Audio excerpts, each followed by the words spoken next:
এই সুন্দরী মৎস্যকন্যাটির ইচ্ছা ছিল সে একটা মানুষকে বিয়ে করবে। এজন্য যখনই তার পাশ দিয়ে একটা জাহাজ যেতে শুরু করে তখনই দ্রুত করে সে জাহাজটির কাছে গিয়ে তার সৌন্দর্য দেখাতে শুরু করে। কিন্তু জাহাজে থাকা লোকটি জাহাজটি থেকে ময়লা আবর্জনা ফেলছিল, যার কারণে মৎস্যকন্যাটির গায়ের ওপর সব ময়লা আবর্জনা পড়ে এবং লোকটি জাহাজের নোঙর ফেলে মৎস্যকন্যাকে আবার সমুদ্রের তলে পাঠিয়ে দেয়। কিন্তু মৎস্যকন্যা তার সৌন্দর্য দেখানোর জন্য আবার পানির ওপরে এসে সাঁতার কাটতে শুরু করে।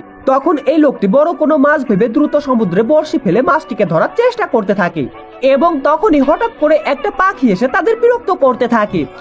আর সেই সুযোগে মৎস্যকন্যাটি জাহাজের ওপরে উঠে লোকটিকে তার সৌন্দর্য দেখাতে শুরু করে এবং এই লোকটি জীবনে প্রথমবার মৎস্যকন্যাকে দেখছিল, এজন্য সে অনেক ভয় পেয়ে যায়। তবে মৎস্যকন্যা তাকে ভালোবেসে চুম্মা দেওয়ার চেষ্টা করে, কিন্তু লোকটির বন্ধু তাকে বাঁচাতে মৎস্যকন্যার মাথার উপরে বাড়ি মেরে তাকে অজ্ঞান করে দেয় এবং হঠাৎ করে জাহাজে থাকা সব লাইটগুলো জ্বলে ওঠে, কারণ মৎস্যকন্যার পুরো শরীরে বিদ্যুৎ ছিল।